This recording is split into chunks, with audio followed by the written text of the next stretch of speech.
Good afternoon, students. Today we are going to study about absolute reference.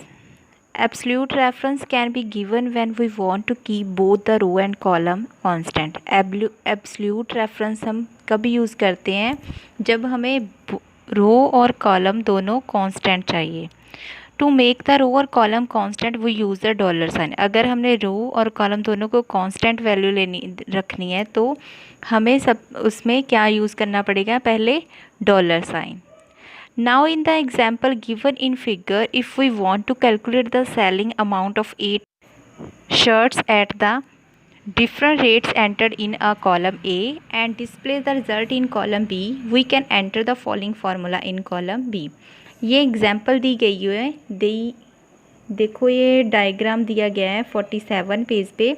इसमें example क्या दी गई है कि अगर हमारे पास 8 शर्ट्स हैं, ठीक है, हमने उसकी सेलिंग अमाउंट कैलकुलेट करनी है. तो हम सबसे पहले कितने कितने की शर्ट हैं वो हमने कॉलम ए में लिख दिया. कॉलम A4 से लेके कॉलम A11 तक, रो ए से लेके रो 11 तक हमने शर्ट्स के प्राइस लिख दिए. और कॉलम बी में देखो, column B and row 2 means B2 में हमने 8 लिख दिया. 8 मतलब शर्ट्स कितनी है, 8 है, और उनकी अमाउंट कितनी है ये लिख दिया.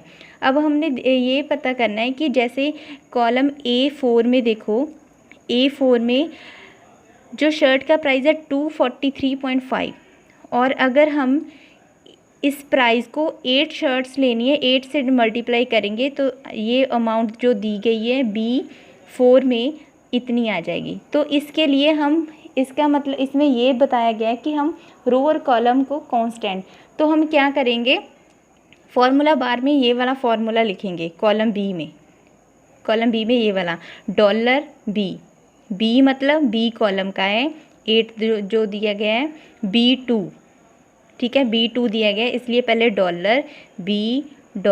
$2. फिर जो ये साइन दिया गया है ये है मल्टीप्लाई का, मल्टीप्लाई A4 में देखो कितना प्राइस है 253.5. अगर हम B2 को 253.5 से मल्टीप्लाई करेंगे तो इतना आ जाएगा 2028. तो फिर क्या, उस फॉर्मूले को हम B4 में कॉपी करेंगे, देन उसको B5 से लेके B11 तक एंटर कॉपी कर देंगे तो सभी की अमाउंट आ जाएगी. तो ये इसे बोलते हैं एब्सोल्यूट रेफरेंस. नेक्स्ट है mixed reference. A mixed reference can be used when either the row or the column needs to be kept constant. Mixed reference तब यूज़ करते हैं जब हमें ज़्यादा रो और कॉलम दोनों को कांस्टेंट रखने की ज़रूरत होती है. It is a combination of relative and absolute reference. ये क्या होता है, कॉम्बिनेशन होता है रिलेटिव एंड एब्सोल्यूट रेफरेंस का. And it is therefore known as mixed reference. इसीलिए इसको क्या बोलते हैं, मिक्स्ड रेफरेंस बोलते हैं. नेक्स्ट है formula. Once you have enter the data type formula to do the arithmetic calculations on the data. जब हम डाटा एंटर करते हैं तो तभी हमें फार्मूला भी लगाना पड़ता है कैलकुलेशंस करने के लिए, डाटा के लिए. A formula is mathematical equation that helps in calculations. It include, formula क्या है, एक मैथमेटिकल इक्वेशन होती है जो कैलकुलेशन करने के लिए हेल्प करती है. कौन कौन से होते हैं, arithmetic values, expressions, cell addresses and ranges and the operations that are to be carried out on the cells. Signs, इसमें डिफरेंट साइन यूज़ करते हैं, वो कौन कौन से हैं, addition, subtraction, multiplication, division, exponent, brackets और equal to. A formula always begins with the an equal to sign. A few example of formula are given a below. जो फार्मूला है ऑलवेज हम इक्वल साइन के साथ start करते हैं, चाहे वो सम का हो, एवरेज का हो, मल्टीप्लाई का हो या फिर सब्सट्रैक्शन का हो. मीन्स हर फार्मूला को स्टार्ट करने के लिए सबसे पहले इक्वल साइन को यूज़ करते हैं.